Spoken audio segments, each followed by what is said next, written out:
Hoje eu vim contar uma história para vocês. Vocês querem ouvir uma história?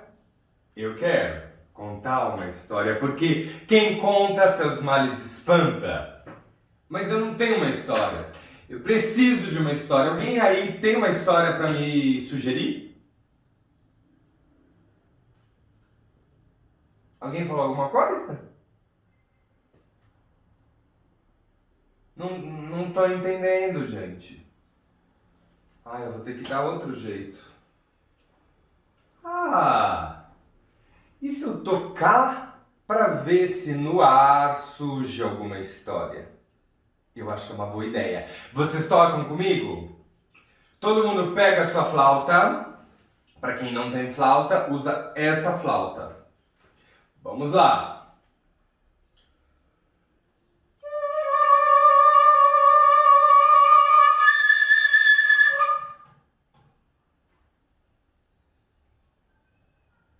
Alguém sentiu alguma coisa por aí?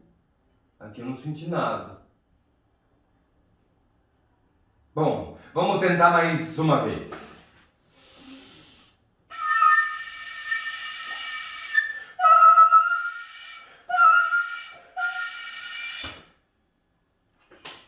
Que a flauta está com problema, só pode ser isso. Vou tentar mais uma vez, hein? Prepara aí comigo.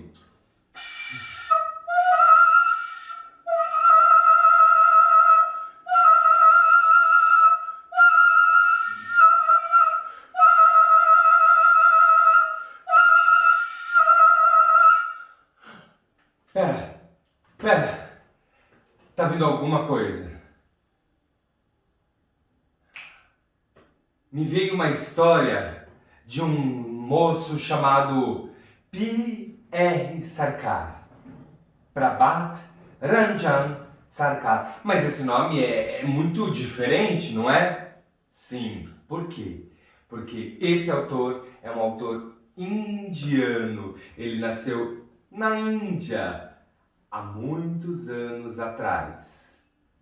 E ele escreveu alguns livros, muitas músicas, e ele escreveu também um livro muito bonito de histórias infantis, que é o que o ar me pediu para contar aqui hoje. É a história do Lótus Dourado e o Mar Azul.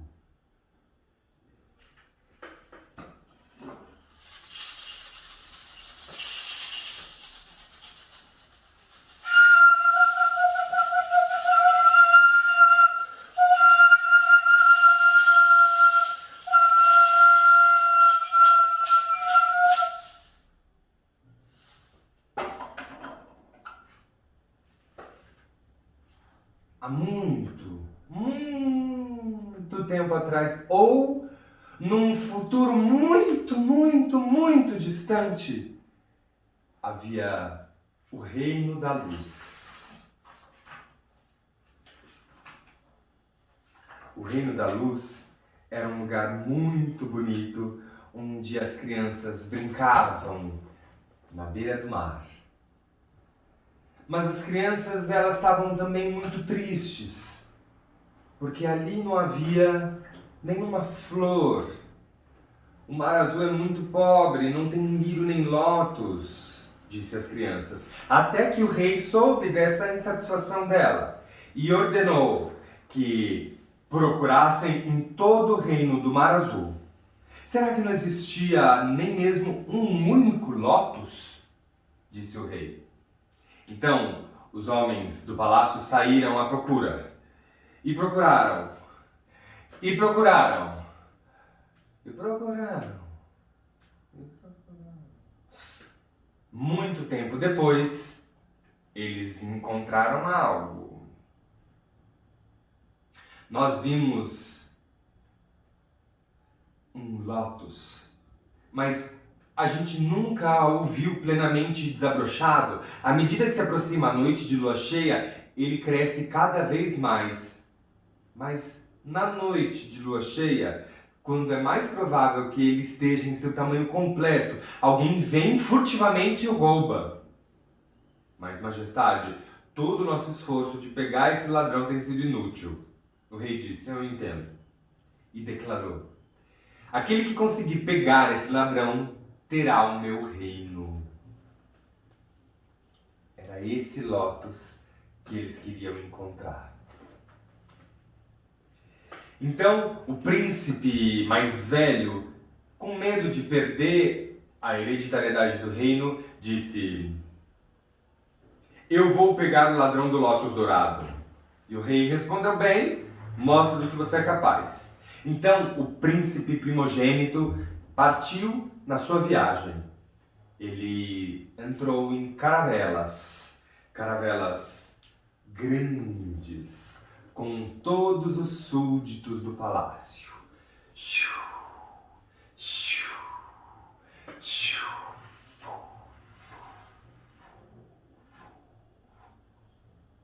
O jardim onde o Lotus ficava era muito, muito distante, quase próximo ao reino da escuridão. E eles demoraram um dia inteiro para chegar até lá. E aí, no final da tarde, com o sol já se pondo, eles finalmente chegaram. E quando chegaram, eles fizeram festa. Aê!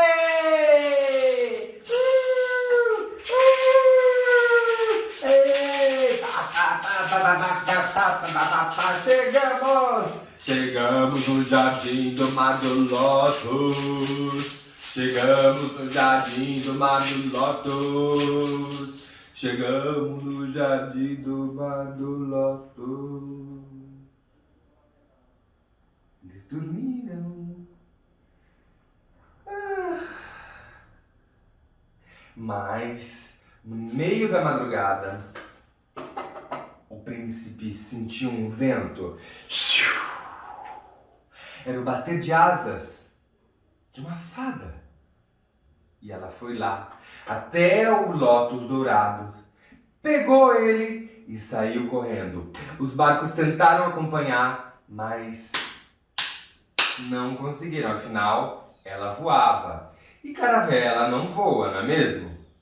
O rei, então, foi até a margem e na praia pegou seu cavalo e seguiu. E cavalgou, e cavalgou, e cavalgou. Mas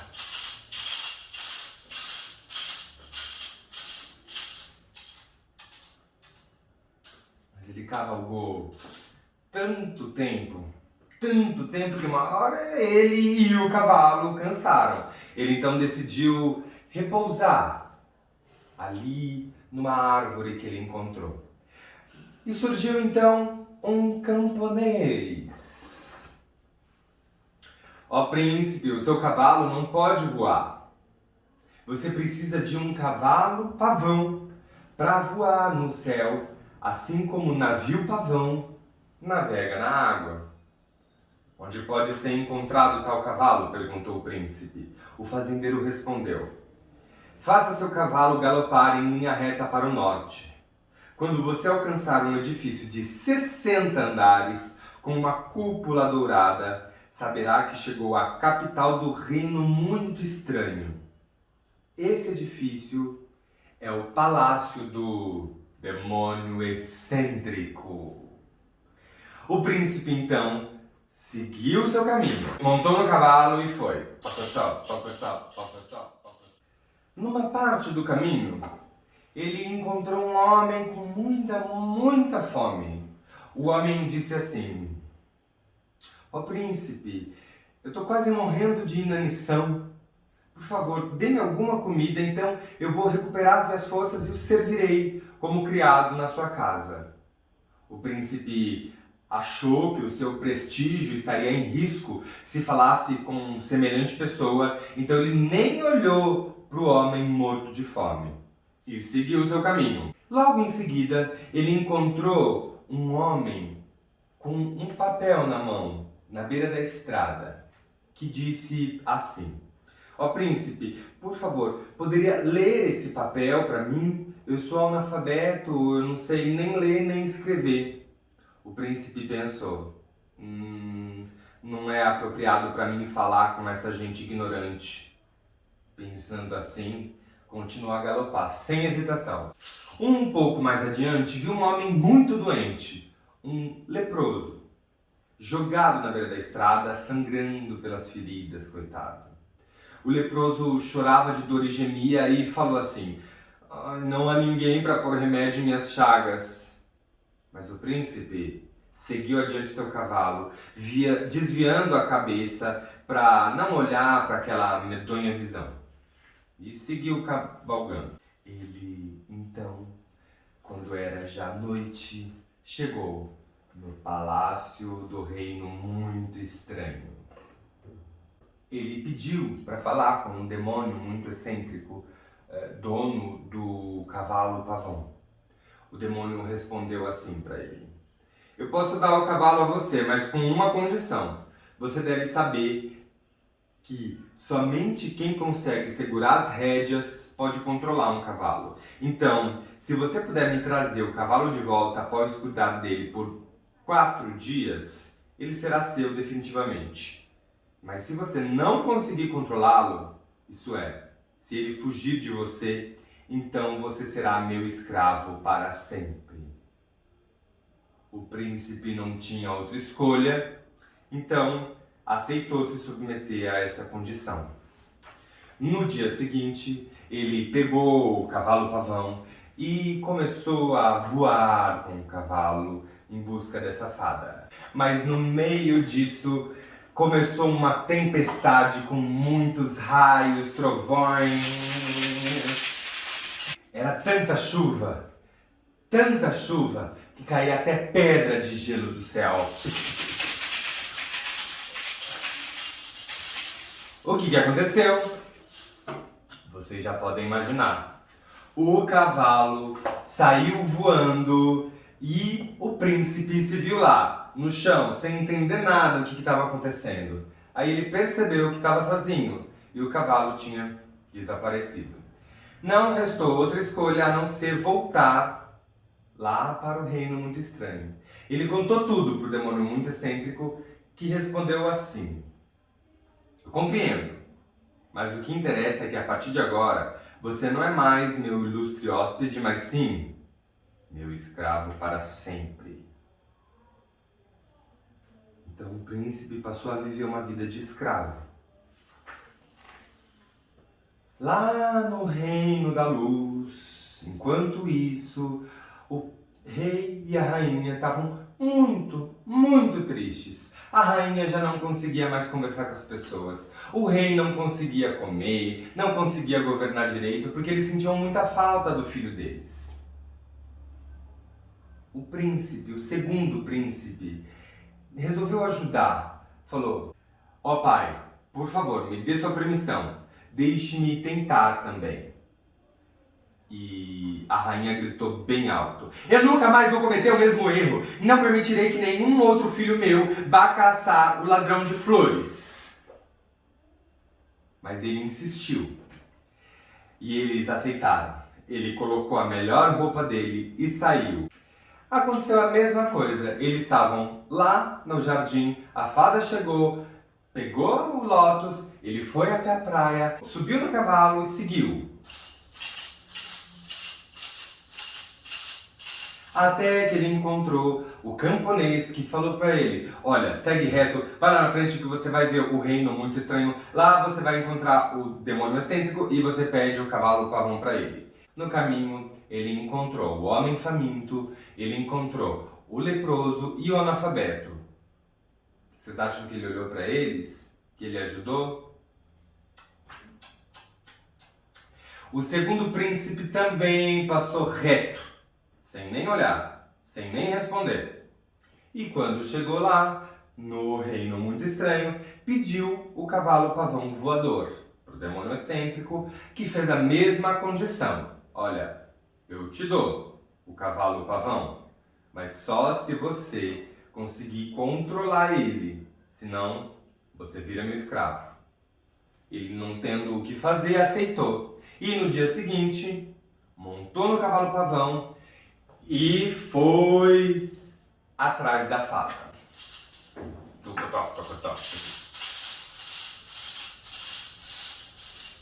O que aconteceu? Uma grande chuva chuva novamente.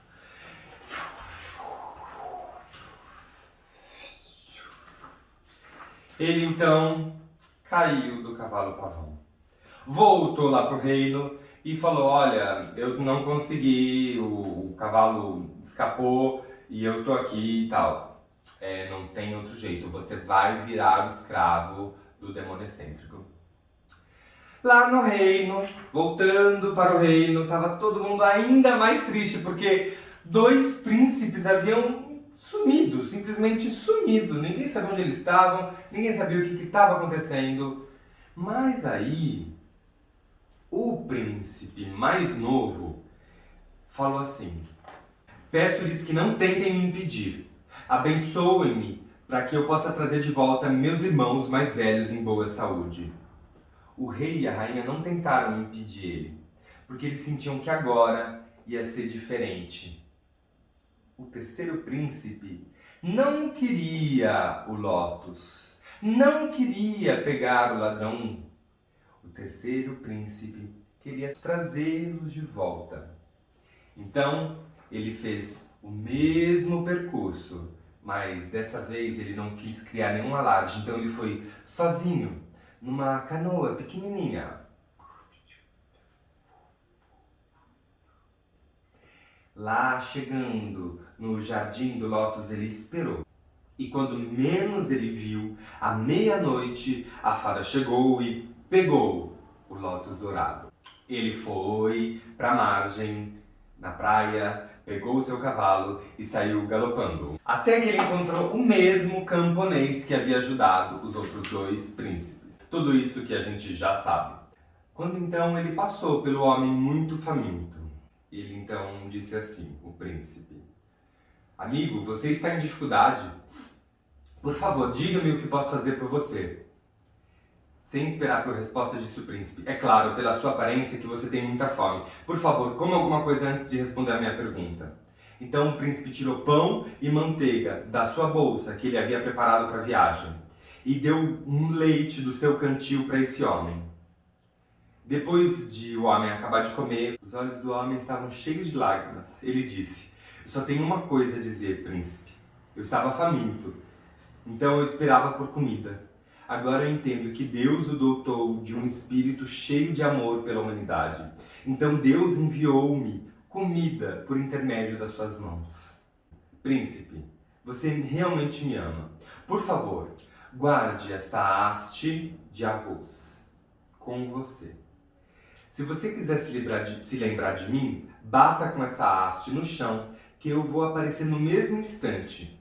Então, o príncipe disse adeus e seguiu o seu caminho. Ele encontrou um homem com um papel na mão e pensou assim: aquele homem deve estar em perigo. O príncipe desceu do cavalo e, saudando, perguntou: ó irmão, você está em dificuldade? O homem respondeu assim: ai, eu preciso ler esse papel que eu estou aqui, mas eu não sei ler, eu sou analfabeto. O príncipe então leu a carta fluentemente. A carta continha realmente notícias alegres. Os olhos do homem brilharam de emoção. E ele disse: príncipe, você é grandioso. Por favor, guarde essa florescente haste de cevada com você. Se alguma vez quiser chamar este homem analfabeto, bata com essa haste no chão, que eu surgirei imediatamente. Eu nunca mais vou te esquecer, ó príncipe. Ele então seguiu o seu caminho, andando, cavalgando, até que ele encontrou um homem que aparentava estar muito doente. Ele então não teve dúvida, desceu do cavalo e começou a fazer curativos nesse homem. E lavou todas as feridas do homem. Ó príncipe, você é um grande homem. Então, toma essa haste de milho. Quando você bater ela no chão, eu surgirei para te ajudar.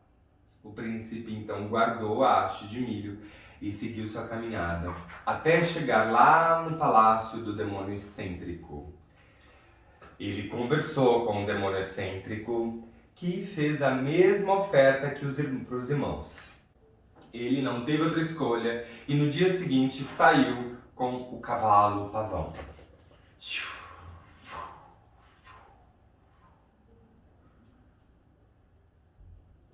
Novamente uma tempestade aconteceu. Ele caiu do cavalo. Mas aí, nessa hora, ele lembrou do homem faminto e bateu com a haste de arroz no chão. O homem apareceu e disse: Príncipe, não precisa se preocupar, eu vou achar seu cavalo. E depois de algum tempo ele voltou com outro mendigo e disse ao príncipe: príncipe, tudo é peculiar nesse reino muito estranho. O cavalo pavão voador disfarçou-se de mendigo e misturou-se com os pobres. Agora coloque a rédea em sua boca e veja só se ele é ou não aquele mesmo cavalo pavão voador. Ele agradeceu e voltou lá para o reino muito estranho. O demônio excêntrico ficou muito bravo com o cavalo. Como assim? Eu treinei você? Eu te dou comida para você arrasar com esses homens que vêm aqui? Ele falou, mas o que eu posso fazer se ele é amigo dos pobres? E aí eles ajudaram ele, eu não posso fazer nada. O príncipe então não teve outra escolha a não ser no dia seguinte pegar novamente o cavalo, que o demônio excêntrico também não teve escolha, teve que permitir. Novamente uma tempestade aconteceu e ele caiu do cavalo, bateu com a haste de cevada no chão, quando apareceu o homem que não sabia ler. O homem então ajudou o príncipe, trazendo novamente o cavalo para ele. E isso aconteceu também no dia seguinte, quando o príncipe bateu a haste de milho no chão. O demônio estava já muito irritado com isso que estava acontecendo. E ele pensou assim, se eu puder confinar o príncipe nesse reino pela tentação das comidas deliciosas, eu nunca vou perder o cavalo pavão. E falou assim para o príncipe, você sabe pouco sobre os prazeres de comer bem nesse reino. Você sabe qual que é o nosso menu diário? O demônio falando para o príncipe. A gente come bolos dourados fritos em manteiga clarificada, água de pérola misturada com polpa de coco, salmão de platina condimentado com molho de curry de mármore e pela manhã a gente escova os dentes com pó de diamante.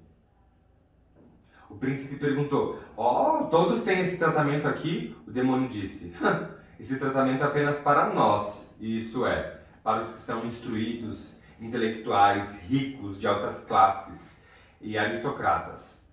Aquele com quem você gosta de andar, essa gente pobre, analfabeta, onde eles teriam essas coisas ignorantes como são? Não teriam. Não sabem cozinhar nem comer, não teriam por que experimentar isso. Eles então comem arroz estragado, frutas murchas e escovam os dentes com cinzas. O príncipe não gostou de ouvir isso não. Mas no dia seguinte ele foi no banquete que o demônio tinha convidado ele. Olha a cara dele. Ele achou aquilo tudo muito estranho. Mas ele experimentou um pouquinho daqui, um pouquinho dali, um pouquinho de lá. Mas ele não comeu muito não, porque ele sabia que já era tarde e que não faz bem comer muito antes de dormir. Então, logo que ele já se sentiu saciado, ele falou, olha, muito obrigado por esse banquete, eu vou voltar para o meu quarto. O demônio ficou ainda mais irritado. Assim que ele chegou, um homem bateu na porta. Ele abriu, um pouco receoso, e o homem fechou a porta, entrou e falou baixinho. Príncipe, eu sou seu amigo. Depois que você saiu do palácio do demônio excêntrico, ele ficou muito inquieto. Parece que ele pensa que você foi um fracasso. Então, ele convocou uma reunião urgente na qual decidiu que você seria assassinado precisamente esta noite. Dentro de 15 ou 20 minutos, guardas armados cercarão essa casa para não permitir que você escape. Ele perguntou, quem que é você? Então o homem, sem responder, levou o príncipe para a despensa onde eram guardadas os alimentos e disse, príncipe, por favor, levante aquela tampa ali no canto. Ele então levantou essa tampa e surgiu um longo túnel. O príncipe recebeu uma lanterna desse homem que disse, príncipe, vá por esse caminho. Após rastejar por mais ou menos 1 quilômetro, o príncipe subitamente viu o céu azul. Mas aí ele pensou, o que eu posso fazer agora? Eu posso tentar cruzar a fronteira do reino muito estranho a pé, mas seria muito perigoso, porque alguns dias atrás o sistema de passaporte foi introduzido e os vistos também, então ninguém consegue passar desapercebido. Ele então não teve outra escolha a não ser bater com as hastes que ele havia ganhado no chão. Subitamente apareceram os homens que haviam ajudado o príncipe. E eles disseram assim: Príncipe, agora não tem como desistir ou voltar atrás. A gente tem que lutar com eles frente a frente. Não se preocupe nem um pouco. A gente vai iniciar um movimento entre os jovens e muitos deles ajudarão. Se bem que os demônios sejam poderosos, são um número muito pequeno. Se os seres humanos compreenderem bem quais são os seus direitos e lutarem unidos para afirmar esses direitos, toda a força dos demônios desaparecerá como uma palha no meio da correnteza.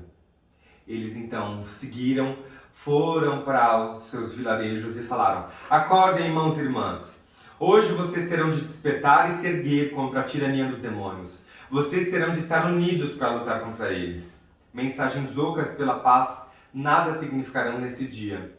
Enquanto os demônios viverem, as mensagens de paz soarão suaves aos ouvidos, mas serão inúteis para a sociedade.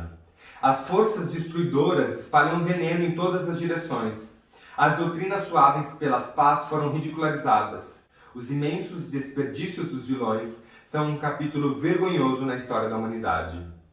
Os jovens aderiram e decidiram que iriam à luta. Eles disseram: Nós juramos fazer tudo para dar um fim ao reino dos demônios. Temos suportado a tirania por muito tempo, agora chega, chega. A gente fica vestindo essas roupas esfarrapadas, enquanto a gente fornece produtos de luxo para os demônios. A gente come a pior comida, enquanto a gente fornece a melhor comida para eles. Chega! A gente não vai tolerar mais essa impostura. A gente quer comida, roupa, habitação, remédios e educação. A gente quer levar uma vida digna. O príncipe, observando tudo aquilo, então disse: Essas são justamente as palavras que eu queria ouvir de vocês. A gente quer o fim do regime demoníaco. Mas antes de desfechar o golpe final, o partido oponente deve ter uma chance de se corrigir. Essa é a razão pela qual queremos dar ao demônio excêntrico uma chance. A princípio, o demônio não tinha nenhuma vontade de ter qualquer conversa com eles. Mas depois, vendo que eles eram muitos, não teve como negar. Bem, não tenho problema em conversar com alguns de seus representantes. E durante a conversa, o demônio fingiu admitir que as reivindicações dos humanos eram legítimas, mas, disse ele, onde está o dinheiro?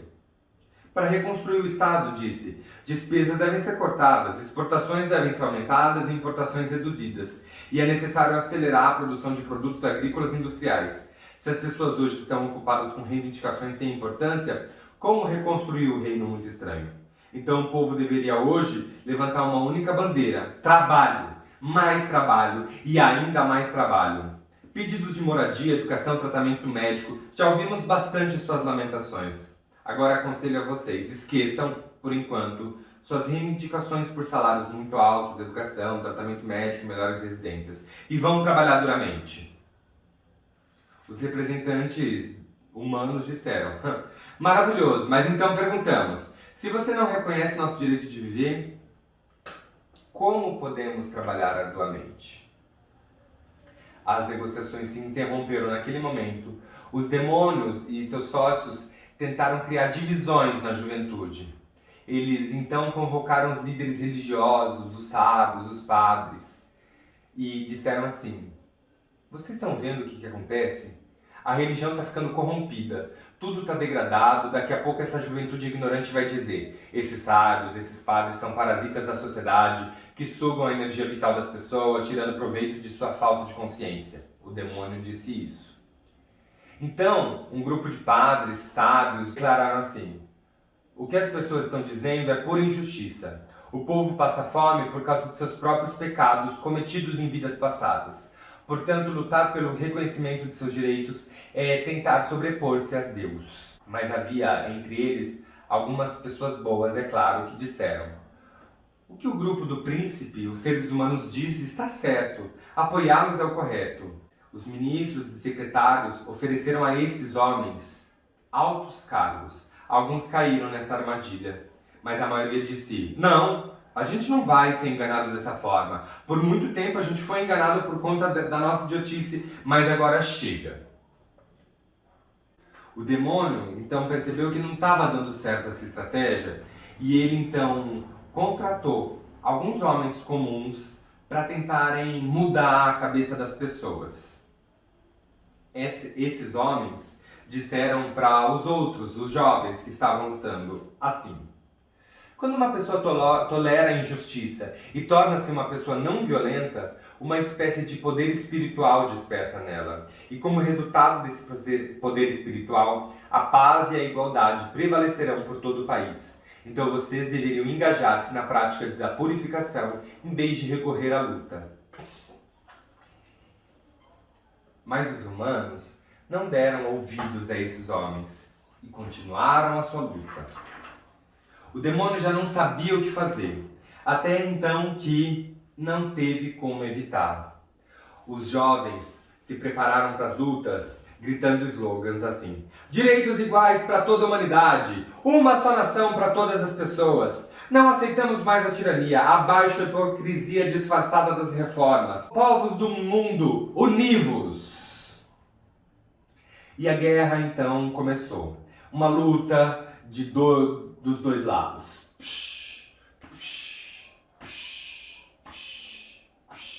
No final, quem saiu vitorioso, porque era muito mais numeroso, foram os jovens. O príncipe, já com a vitória, foi lá no calabouço do palácio e libertou seus irmãos. Mas o príncipe mais novo não estava contente não. Ele precisava agora concluir a missão de encontrar esse ladrão do Lótus Dourado. Então ele pegou o cavalo pavão voador e foi até lá no Lótus Dourado. Quando deu a meia-noite, a fada apareceu. Ele então perseguiu a fada até chegar no reino das fadas. O príncipe segurou firmemente a mão da fada e disse assim: ó ladra de flores, para onde pretende fugir? A fada, tremendo de medo, coitada, respondeu: ah, príncipe, esse é o meu passatempo favorito. Na noite de lua cheia, tomo um banho na aragem do céu e depois colho uma flor do seu mar azul. Ofereço esse lótus dourado a Deus em minha adoração. Durante o mês seguinte, eu o prendo no meu cabelo e conto os dias até a próxima noite de lua cheia. O príncipe então disse: você ofereceu uma flor roubada a Deus. A fada disse: o que eu podia fazer? Você teria dado para mim se eu pedisse? É claro, você devia ter pedido. Com a cabeça curvada para baixo, a fada admitiu seu erro.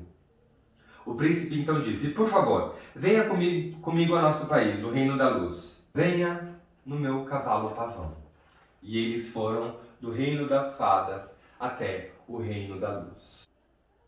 Eles então, quando chegaram, reuniram todas as crianças à sua volta e os animais também. E as crianças muito alegres: viva, viva, viva! Elas queriam ouvir o que tinha acontecido. Então o príncipe narrou minuciosamente suas aventuras, omitindo apenas um simples detalhe. Ele nunca contou que justamente aquela fada era a ladra de flores, porque o príncipe notou que sua face enrubescia de vergonha enquanto a história prosseguia. Daquele dia em diante, o lótus dourado do Mar Azul nunca mais foi roubado.